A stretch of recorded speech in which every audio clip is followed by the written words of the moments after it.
Hello बच्चों, how are you? बच्चों, आज हम हिंदी में वसंत का पाठ 2 शुरू करने जा रहे हैं। इस पाठ का नाम पढ़ते ही आपके मन में बहुत सारी क्यूरियोसिटी उत्पन्न हो जाएगी कि आखिर इस लेसन में क्या है। इसका नाम ही ऐसा है ना? और इसके नाम को पढ़कर हम सभी के मन में ना, आप तो अभी बचपन की इसी अवस्था में है। जी हाँ, इसका नाम है बचपन ना। इस लेसन का क्या नाम है?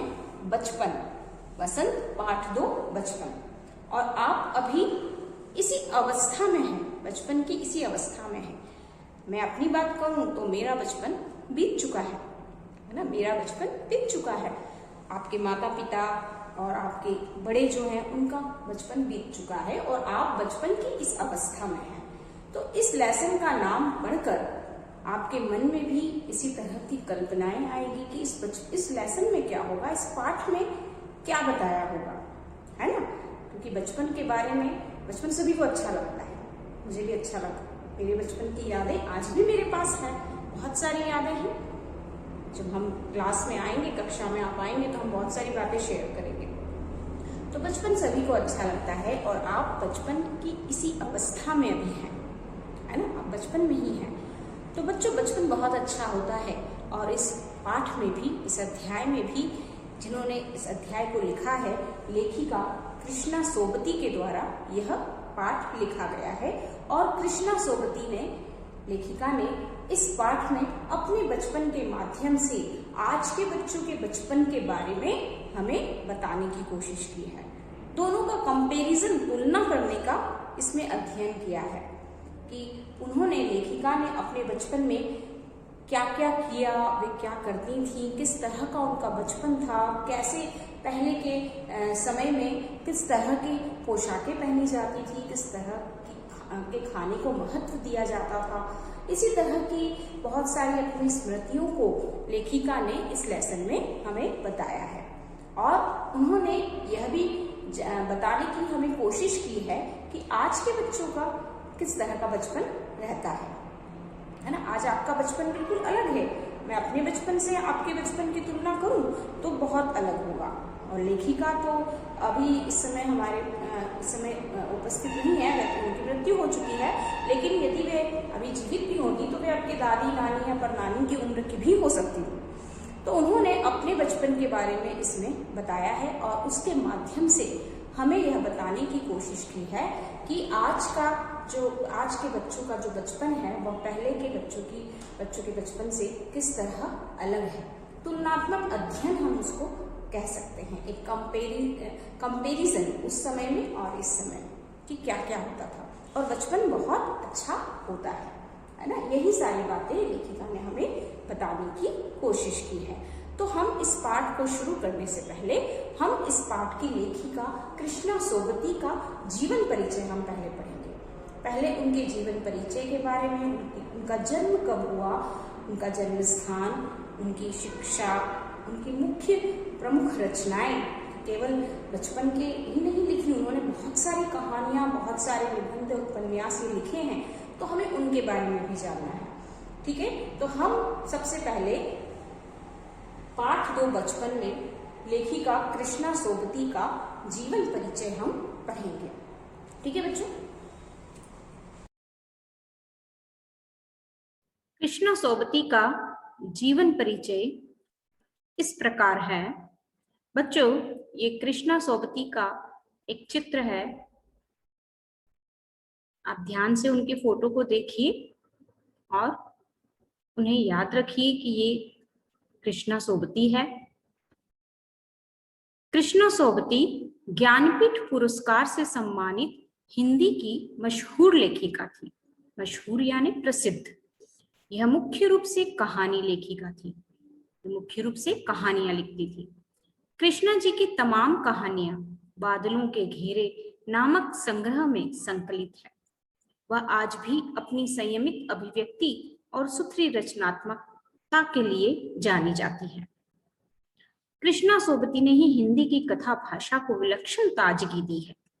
कृष्णा सोबती कहानियां ही वे लिखती थी, मुख्य रूप से वे कहानी लेखिका थी। इसके अलावा भी उन्होंने अन्य रचनाएं भी लिखी। उनकी जितनी भी कहानियां हैं वो बादलों के घेरे नामक एक किताब है उसमें संग्रहित है, उसमें संकलित है।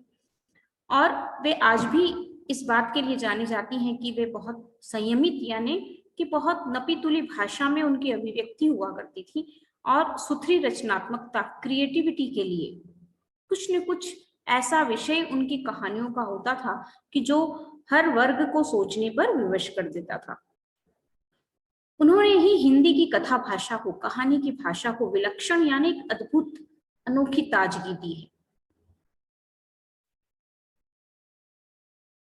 ज्ञानपीठ पुरस्कार से सम्मानित हिंदी की सुप्रसिद्ध लेखिका कृष्णा सोबती का जन्म पाकिस्तान के गुजरात प्रांत में 18 फरवरी 1925 को हुआ था। इंडिया और पाकिस्तान विभाजन के बाद इनका पूरा परिवार दिल्ली आकर बस गया। अपनी साहित्य सेवा की शुरुआत इन्होंने दिल्ली से ही की। कृष्णा सोबती की शिक्षा। कृष्णा जी की प्राथमिक शिक्षा गुजरात में हुई थी। उन्होंने माध्यमिक, उच्च माध्यमिक की पढ़ाई लाहौर, शिमला और दिल्ली से पूरी की।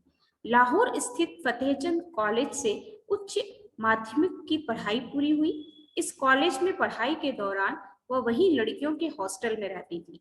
भारत पाक विभाजन के वक्त वह फतेहचंद कॉलेज की छात्रा थी। उच्च माध्यमिक के बाद की पढ़ाई उन्होंने शिमला में, दिल्ली में की। विभाजन के बाद उन्हें पढ़ाई छोड़कर नौकरी करनी पड़ी। प्रारंभिक शिक्षा जो थी उनकी, प्राथमिक शिक्षा, प्राइमरी एजुकेशन, वो गुजरात में हुई और फिर उन्होंने लाहौर, शिमला और दिल्ली से अपनी पढ़ाई पूरी की। लाहौर में वह लड़कियों के हॉस्टल में रहती थी और जब भारत पाकिस्तान का विभाजन हुआ तब वह फतेहचंद कॉलेज की छात्रा थी। फिर विभाजन के बाद जब बंटवारा हुआ था भारत और पाकिस्तान का, तब उसके बाद उन्होंने पढ़ाई छोड़ी और फिर उन्हें नौकरी करनी पड़ी। पुरस्कार और सम्मान, बहुत सारे पुरस्कार और सम्मान उनसे जुड़े हुए हैं। कुछ मुख्य रूप से कुछ पुरस्कार और सम्मानों के बारे में हम यहाँ आपको बता रहे हैं। वर्ष 1980 में उन्हें जिंदगी नामा के लिए साहित्य अकादमी पुरस्कार से सम्मानित किया गया था। वहीं वर्ष 1996 में कृष्णा जी साहित्य अकादमी की फेलो बनाई गई थी, जो कि अकादमी का सर्वोच्च सम्मान है। साल 1981 में उन्हें शिरोमणि पुरस्कार मिला। वहीं 1982 में कृष्णा सोबती को हिंदी अकादमी पुरस्कार मिला। प्रमुख रचनाएं, उनकी प्रमुख रचनाएं इस प्रकार है: डार से बिछुड़ी, यारों के यार, तीन पहाड़, मित्रों मरजानी, सूरजमुखी अंधेरे के, ए लड़की, समय सरगम, सोबती एक सोहबत, जिंदगी नामा, जैनी मेहरबान सी। और भी कई रचनाएं हैं उनकी, तो मुख्य रूप से इन रचनाओं को आप ध्यान रखिए। मृत्यु, कृष्णा सोबती जी का निधन 25 जनवरी 2019 को हुआ था।